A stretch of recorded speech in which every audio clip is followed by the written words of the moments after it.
Hi, I'm Alan at B&H, and this is a hands-on review of Leica's first fixed-lens, full-frame digital camera, the Leica Q. In this video, we're going to discuss the look and feel of the camera, the sensor quality, in-camera cropping options, the lens, and other features, including, most importantly, how the camera handles and performs.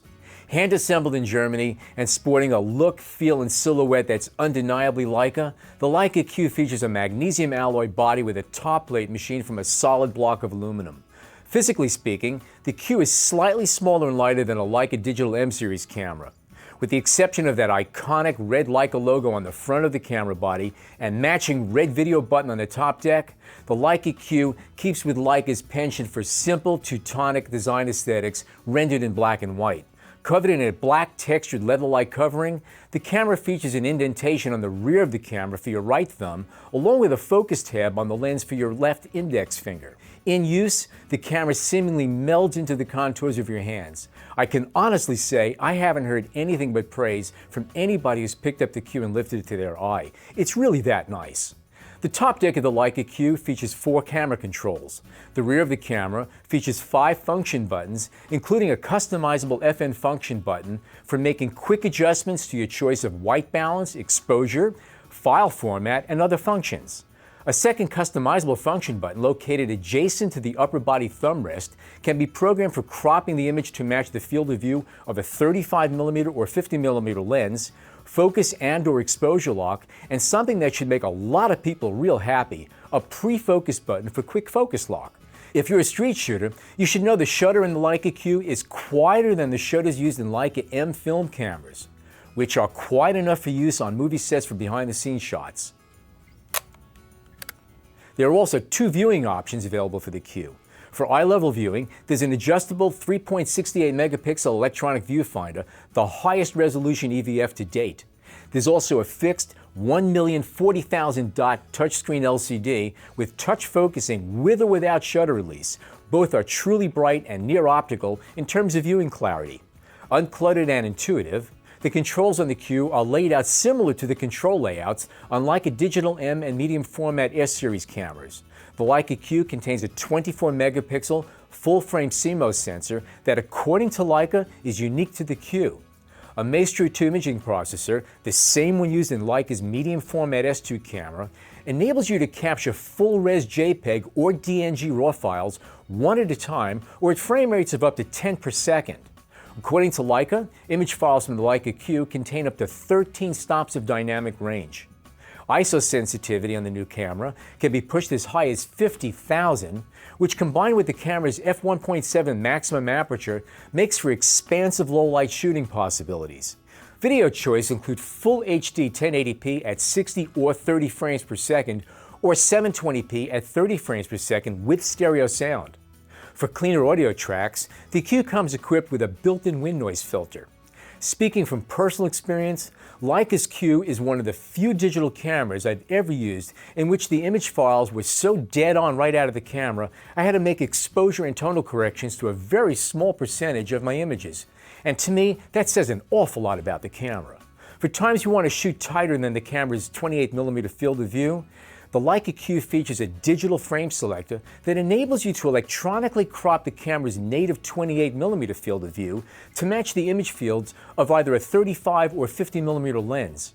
When shooting DNG RAW files, the entire image field is recorded, the image is not cropped.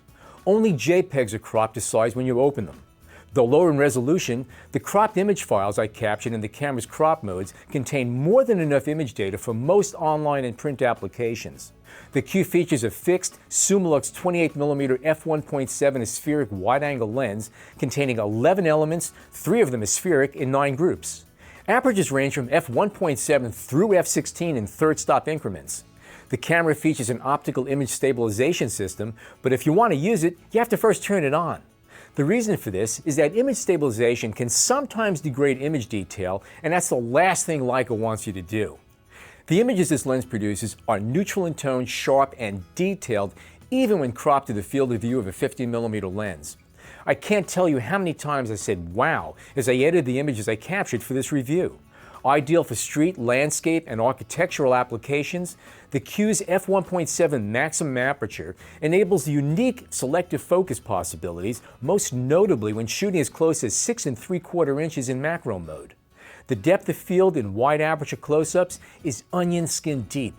What is in focus is undeniably sharp, and what isn't in focus simply melts away like butter. If you're into what I consider visually pleasing bokeh, you're going to love this camera. When you switch between macro and standard focusing zones, you also switch focusing scales, which is just one of the many functional details that makes this camera just so sweet to shoot with. Something harder to qualify when talking about a lens is image quality. Nowhere in the specs is image quality mentioned, and for good reason. You can measure contrast, you can measure saturation, color levels, and resolving power. But image quality? When you hear somebody talking about pictures taken with a Leica, it's not unusual to hear them say the pictures are different. They're actually onto something. Along with the previously mentioned lens and imaging attributes, the reason Leica pictures look so true to life has to do with the chemical and mineral makeup of the German glass, the polishing process, and the lens's coatings. Technically speaking, color pictures taken with Leicas tend to be neutral in color, snappy in contrast, and display visually pleasing out-of-focus specular highlights, more commonly referred to as bokeh.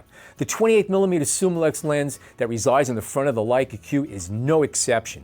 The camera's autofocus system is quick and accurate, and in manual focus mode, you can call up color focus peaking along with on-screen 3 or 6 power image magnification for critical focusing. There's even an option for touch focus. Exposure modes include program, manual, aperture, and shutter priority, and the shutter tops out at 1/2000th of a second in mechanical mode or as quick as 1/16,000th of a second in electronic mode. Image files from the Q are quite neutral in tone, and if you want to, there's also a selection of scene modes to choose from, including panorama. The Q doesn't have a built-in flash, but is compatible with Leica's compact SF26 flash, which can be synced at shutter speeds up to 1/500th of a second for fill flash on sunnier days. As for battery life, you can expect about 300 exposures per charge. Leica Q features USB 2.0 and HDMI connectivity, is both Wi-Fi and NFC enabled, and records stills and videos onto SD series memory cards. Leica Q apps for iOS and Android devices can be downloaded free of charge from the App Store or Google Play Store. Once up and running, you can transfer images wirelessly as well as control your camera remotely from your smartphone or tablet. The Q comes with a tapered lens hood, a strap, battery, charger, and a copy of Adobe Lightroom. I have to say, based on my personal experience with this camera, it was a real treat. This has been a hands-on review of the Leica Q. Thanks for watching. Whether you're a hobbyist or a professional, B&H has the answers to your questions. Experience a world of technology at our New York City Superstore. Connect with us online or give us a call. Our staff of experts is happy to help.